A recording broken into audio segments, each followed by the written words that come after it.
जय Hind. Hello guys, स्वागत है आपका आपके अपने YouTube चैनल ज्ञानदेव होस्ट में। और इस वीडियो में मैं आपको बताने वाला हूं बिहार पब्लिक सर्विस कमीशन यानी कि बीपीएससी टीचर ऑनलाइन फॉर्म 2023 के बारे में कि कैसे आपको ये फॉर्म फिलअप करना है। गाइस वैसे तो मैं ऑलरेडी इसके फॉर्म फिलअप की वीडियो बना चुका हूं काफ़ी पहले ही, बट उस वीडियो के ऊपर काफ़ी सारे ऐसे आपके डिफरेंट कमेंट देखने को मिले जिनका आंसर आपको एक एक करके देना पॉसिबल नहीं है। इसीलिए मैं कोशिश कर रहा हूँ कि इस वीडियो के अंदर आपको स्टेप टू स्टेप जहां पर भी जो भी आपके डाउट्स हैं वो मैं आपको क्लियर करता चलूं, तो आप इस वीडियो को देख करके अपने फॉर्म को भर लीजिएगा। तो अभी जो आप वीडियो में देख सकते हैं हमारी ऑफिशियल वेबसाइट jobsgyan.in है, इसका लिंक वीडियो के डिस्क्रिप्शन में दिया है। जैसे ही आप लिंक ओपन करेंगे आपके सामने इस रिक्रूटमेंट की जानकारी आएगी, जहां पर जानने को मिलेगा कि 1,70,461 पद पर यह वैकेंसी निकाली है और आप इसके फॉर्म 12 जुलाई 2023 तक भर पाएंगे। कौन सी पोस्ट के लिए एग्जैक्टली क्या क्वालिफिकेशन मांगी है उसकी जानकारी आप यहां पर बहुत ही अच्छे से देख सकते हैं। इन सभी विकल्प के माध्यम से आप इन सभी कोर्स पर अप्लाई कर पाएंगे जो कि आपको यहां पर मेंशन किए हैं।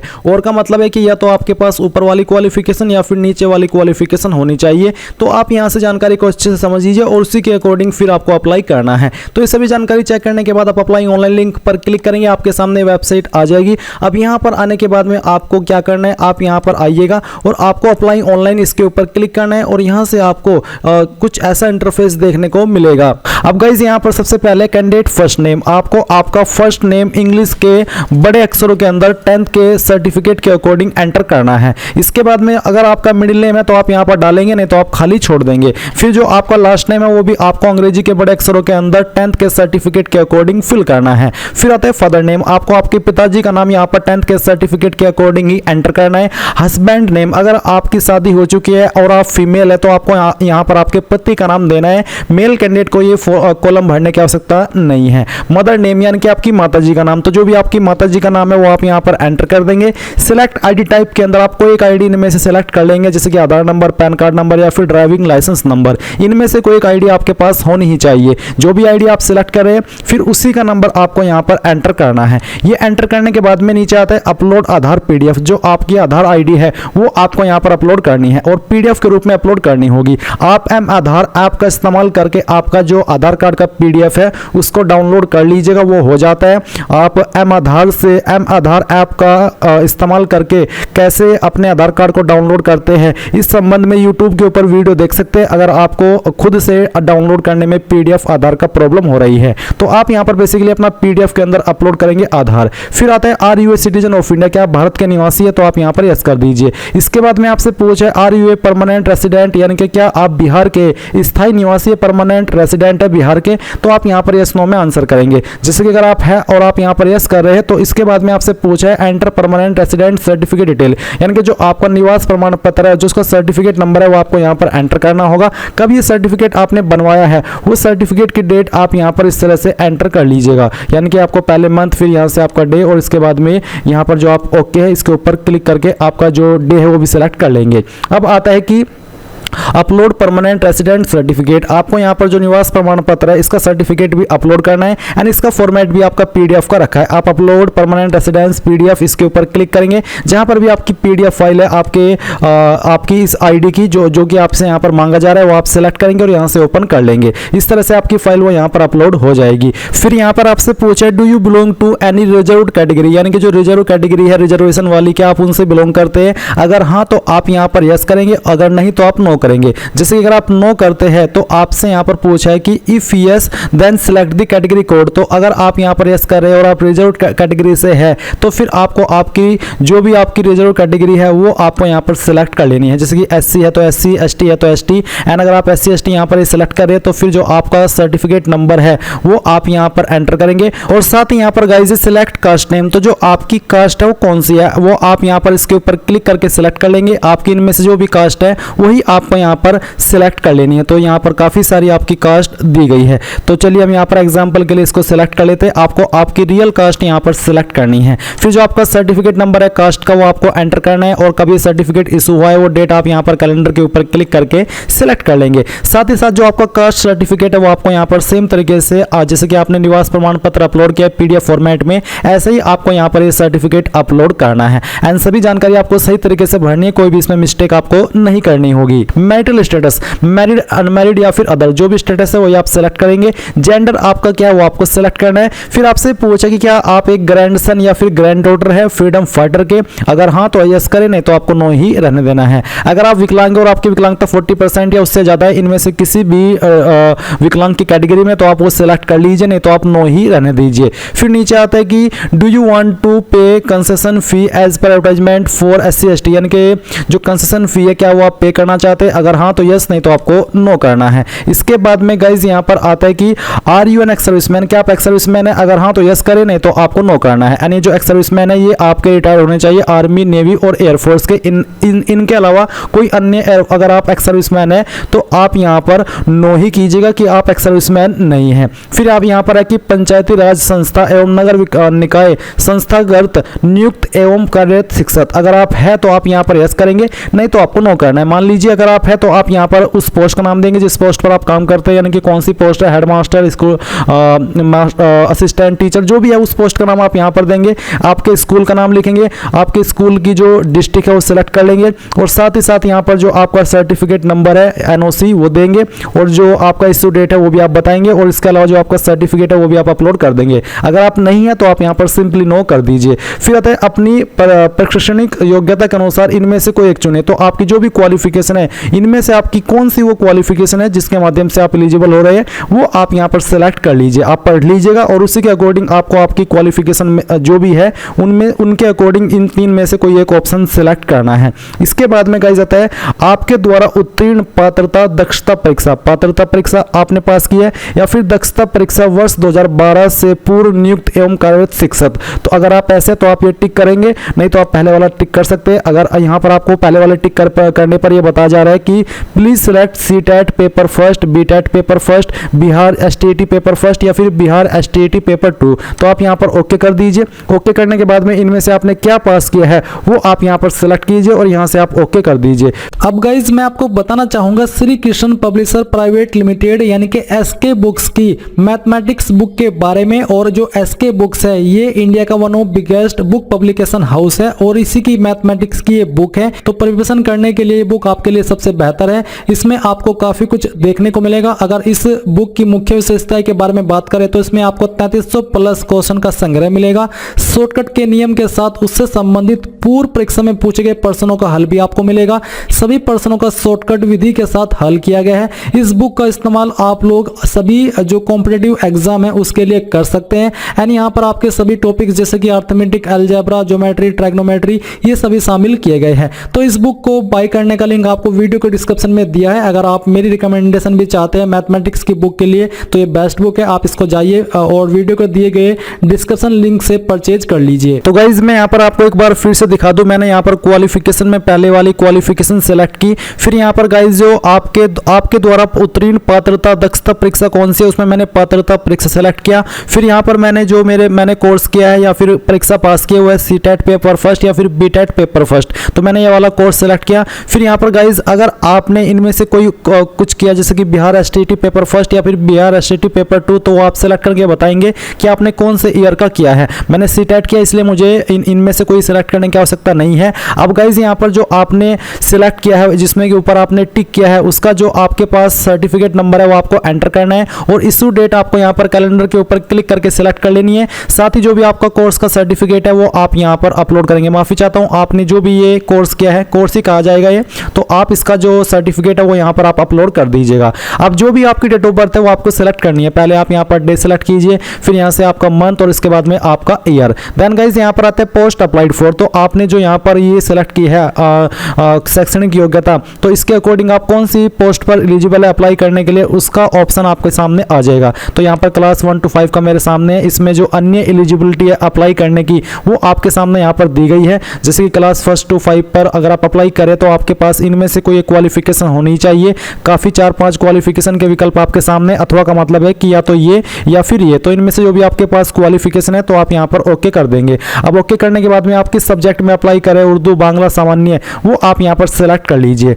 इसके बाद यहाँ पर आता है एड्रेस फॉर कॉरेस्पॉन्डेंस यानी कि प्रेजेंट एड्रेस, तो जो आपका प्रेजेंट एड्रेस है वो आप यहाँ पर लाइन 1, 2 और 3 के अंदर लिख देंगे, थोड़ा थोड़ा पार्ट आपके एड्रेस का। स्टेट आप यहाँ से सिलेक्ट कर लेंगे एंड जो आपकी डिस्ट्रिक्ट है वो भी आपको सिलेक्ट कर लेनी है और फिर जो आपका पिन कोड है वो भी आपको डाल देना है। फिर है परमानेंट एड्रेस। तो अगर आपका प्रेजेंट एड्रेस और परमानेंट एड्रेस एक है तो जो एड्रेस आपने यहाँ पर भरा कोरेस्पोंडेंस एड्रेस में, जो कि प्रेजेंट एड्रेस भी कहा जाता है, तो वही एड्रेस आप यहाँ पर डाल देंगे। अगर अलग है तो अलग से आप अपना परमानेंट एड्रेस भर सकते हैं। फिर यहाँ पर गाइज आपसे पूछा कि क्या जो क्वालिफिकेशन मांगी है अप्लाई करने के लिए इस नोटिफिकेशन पर, क्या आपके पास वो है, तो आप यहाँ पर यस ही रहने देंगे। फिर आप यहाँ पर आपकी ईमेल आईडी एंटर करेंगे। ईमेल आईडी को दोबारा डाल करके कंफर्म ईमेल आईडी में वेरीफाई के ऊपर क्लिक करेंगे। इसके बाद में आपकी ईमेल आईडी के ऊपर एक ओटीपी जाएगा, वो आप यहाँ पर डाल करके वेरीफाई करेंगे। सेम वे में आप यहाँ पर मोबाइल नंबर एंटर करेंगे और गेट मोबाइल ओटीपी, इसके ऊपर क्लिक करके जो ओटीपी आपको मिलेगा वो यहाँ पर डालेंगे और एक कैप्चा कोड फिल करेंगे। गाइज अब आपको यहाँ पर क्या करना है, आपको सबमिट रेशन फॉर्म इसके ऊपर क्लिक करना है। बट उसके पहले मैं आपसे कहना चाहूंगा कि आपकी ईमेल के ऊपर कोई ओटीपी नहीं जाएगा। आप यहाँ पर अपनी ईमेल आईडी एंटर करेंगे, सेम ईमेल आईडी यहाँ पर दोबारा डाल करके वेरीफाई कर देंगे।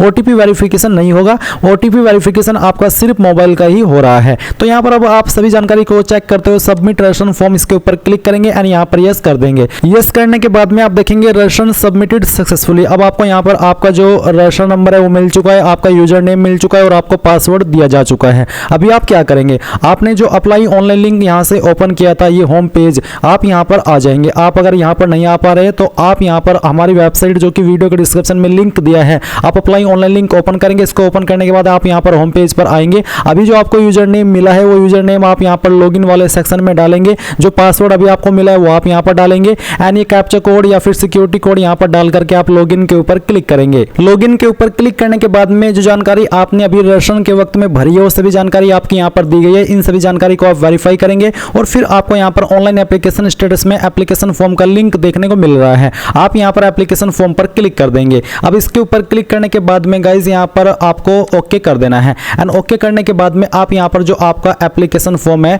वो भरेंगे। तो इसमें भरने के लिए आपको कुछ जानकारी यहाँ पर दी गई है और कुछ जानकारी अभी आपको यहाँ पर भरनी है। तो इन जानकारी को तो आप यहाँ पर चेक करेंगे जो कि अभी आपने रेशन के वक्त में भरी थी, और कुछ जानकारी जो आपको यहाँ पर भरनी है वो भरने के लिए आप यहाँ पर थोड़ा सा नीचे आएंगे। तो गाइज यहाँ पर आप क्या करेंगे, आपको यहाँ पर थोड़ा सा नीचे आकर के जो इन्फॉर्मेशन देनी है वो आपको यहाँ पर पहले तो नेक्स्ट कर देना है कि हाँ मैंने इन सभी जानकारी को वेरीफाई कर लिया है, और फिर नेक्स्ट के ऊपर क्लिक करने के बाद अब आपकी वो इन्फॉर्मेशन शुरू होती है जो कि आपको भरनी है। यहाँ पर आपको बोला है कि allow camera access to capture real time profile picture. आपको रियल टाइम में आपकी प्रोफाइल पिक्चर लेनी होगी और उसका एक्सेस आपके पीसी को देना होगा।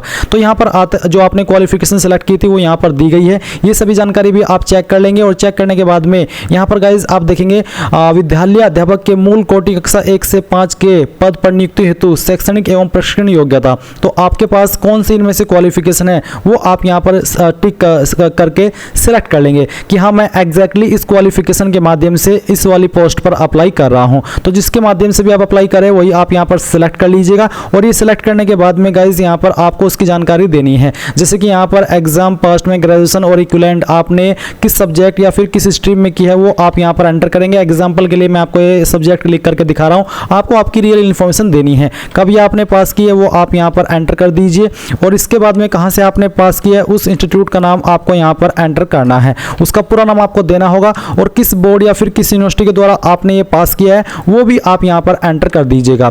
तो अगर आपने डायरेक्टली कैंपस से किया तो आप इंस्टीट्यूट नेम के अंदर भी और यूनिवर्सिटी नेम के अंदर भी आपकी यूनिवर्सिटी का ही नाम दे सकते हैं, नहीं तो आप इंस्टीट्यूट के अंदर जो आपका डिग्री कॉलेज है उसका नाम देंगे, और वो डिग्री कॉलेज जिस यूनिवर्सिटी से एफिलेटेड है वो आप यहाँ पर इस वाले सेक्शन में एंटर करेंगे। कितने नंबर आपको आए थे वो आप यहाँ पर एंटर कर दीजिएगा। एग्जाम्पल के लिए ये नंबर मैं आपको फिल करके दिखा रहा हूँ, और कितने में से आए थे वो आप यहाँ पर फुल मार्क्स के अंदर एंटर करेंगे। परसेंटेज आप यहाँ पर परसेंटेज के सेक्शन में डाल देंगे। साथ ही जो आपका ग्रेजुएशन का सर्टिफिकेट है या फिर उसके बराबर की जो क्वालिफिकेशन है उसका जो सर्टिफिकेट है वो आप अपलोड कर देंगे। अपलोड डॉक्यूमेंट के ऊपर क्लिक करके जहाँ पर भी फाइल है सेलेक्ट कीजिए और यहाँ से इस तरह से आप उसको ओपन करके अपलोड कर देंगे। फिर आता है एग्जाम पास। तो आपने जो एग्जाम सेलेक्ट किया है वो आपका किस सब्जेक्ट के अंदर है या फिर किस स्ट्रीम के अंदर है वो आप यहाँ पर एंटर कर दीजिएगा। इसके बाद में गाइज यहाँ पर किस साल के अंदर आपने ये जो एग्जाम है वो पास किया है वो आप यहाँ पर एंटर करेंगे। किस इंस्टीट्यूट के द्वारा आपने पास किया वो आप यहाँ पर लिखेंगे। किस यूनिवर्सिटी के द्वारा या फिर बोर्ड के द्वारा आपने पास किया वो आप लिखेंगे। कितने नंबर आए थे, कितने में से आए थे और परसेंटेज क्या थी वो आप यहाँ पर डाल देंगे। अगर आपका ये जो सर्टिफिकेट है सॉरी ये जो आपका एग्जाम है ये आप 31/8/2023 तक कंप्लीट करेंगे, अभी तक आपने कंप्लीट नहीं किया तो आप इसके ऊपर टिक कर देंगे, और अगर आप कंप्लीट कर चुके हैं तो फिर आप इसके ऊपर टिक नहीं करेंगे। साथ ही जो आपका ये सर्टिफिकेट है एग्जाम का वो आप अपलोड कर देंगे। फिर यहाँ पर है 9 जिसमें कि एंटर पोस्ट प्रायोरिटी नंबर। तो गाइज अगर आपने जब आपने रजिस्ट्रेशन किया था उस वक्त आपने एक ही क्वालिफिकेशन सेलेक्ट की थी, आपके पास एक ही क्वालिफिकेशन है, तो फिर आपको यहाँ पर अन्य विकल्प देखने को नहीं मिलेगा। अन्यथा अगर आप तीनों क्वालिफिकेशन को टिक किए थे, आपने तीनों क्वालिफिकेशन वो की है जो कि रजिस्ट्रेशन के वक्त में आपने भरी है, तो फिर आपको यहाँ पर काफ़ी सारे विकल्प देखने को मिलेंगे। यानी कि 3 अलग तरह के इस तरह से क्वालिफिकेशन की जानकारी देने के विकल्प आपके सामने आएंगे और उसके अकॉर्डिंग आपको यहाँ पर आपकी पोस्ट की प्रायोरिटी देनी होगी कि आप किसको किस नंबर पर प्रेफरेंस देना चाहते। तो इसमें एक ही है, तो मैं यहाँ पर 1 लिख देता हूँ और अब आपको यहाँ पर नेक्स्ट के ऊपर क्लिक करना है। अब गाइज यहाँ पर आपके सामने आता है 10 पॉइंट, जहाँ पर चूज योर डिस्ट्रिक्ट प्रायोरिटी। आप कौन सी डिस्ट्रिक्ट को किस नंबर पर प्रेफरेंस देना चाहते हैं, वो आपको यहाँ पर आपकी चॉइस के अकॉर्डिंग कोई 3 प्रेफरेंस सिलेक्ट कर लेनी है, पहली, सेकंड और फिर इसके बाद में तीसरी। इसके बाद आता है एंटर मैट्रिक डिटेल, यानी कि 10th की इन्फॉर्मेशन आपको देनी है। तो मैट्रिक सर्टिफिकेट यानी कि 10th का जो सर्टिफिकेट नंबर है वो आप यहाँ पर एंटर करेंगे। कब ये सर्टिफिकेट आपका इशू हुआ था वो आप यहाँ पर कैलेंडर के ऊपर क्लिक करके सिलेक्ट कर लेंगे। इस तरह से आप आइए और जो आपका ईयर है पहले आपको वो सिलेक्ट कर लेना है यहाँ से, इस तरह से आकर के, और फिर यहाँ से आपका मंथ और यहाँ से डे, तो यहाँ से आपकी ये जानकारी आ जाएगी। इसके बाद में आप यहाँ पर जो सर्टिफिकेट है 10th का वो भी अपलोड करेंगे। इसका फॉर्मेट भी आपका पीडीएफ का रखा है, सभी डॉक्यूमेंट का फॉर्मेट पीडीएफ के अंदर ही है,